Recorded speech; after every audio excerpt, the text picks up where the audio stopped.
At 5, doubling down. President Donald Trump and Transportation Secretary Sean Duffy now threatening to pull the certifications of pilots after a series of incidents.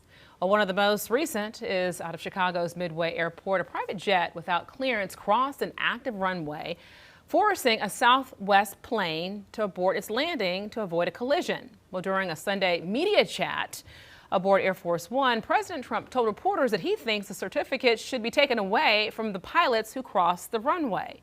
A chief transportation correspondent and pilot herself, an FAA flight instructor, May K. Beeler, joining us here to talk about this. Before we get into kind of the weeds of this, let's give this some context. This conversation, was this May K. more of the president kind of having a thought, or does he really feel like this should happen? It seemed like an informal conversation aboard Air Force One from the footage that I saw.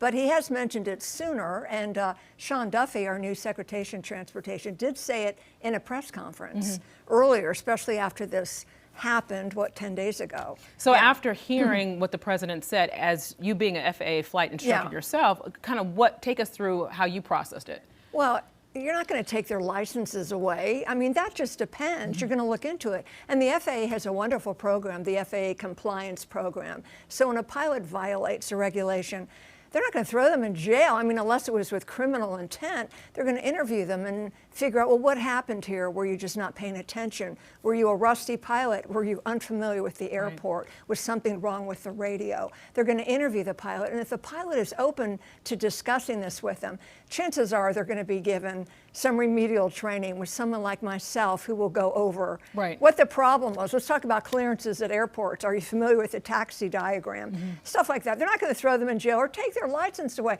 Licenses are achieved and earned over years and years of training, hundreds of thousands of dollars of training. These pilots are highly skilled. You don't just take it away unless there's criminal intent.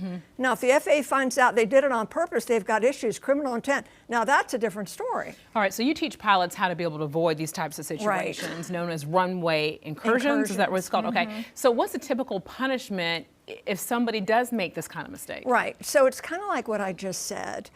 It's not a punishment, it's a let's talk about this. Perhaps remedial training. Let's review. This is a weak area. Oh, as a rusty pilot, I didn't think about that. I'm not used to big airports. All right, get with an instructor like May K. Let's go to big airports and study what you're supposed to do.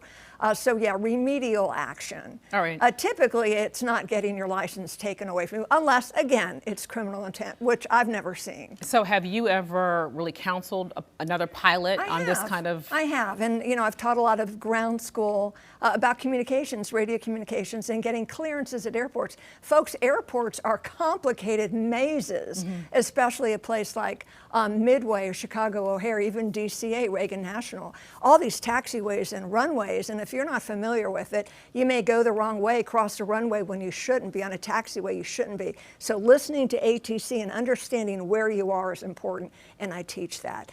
It's continual education. I have to ask this question, and I hope nobody's offended by this, but is there ever a time where you talk to another pilot and you just realize, you know what, maybe this isn't your thing, or maybe you've had so many different types of issues that we might want to rethink this?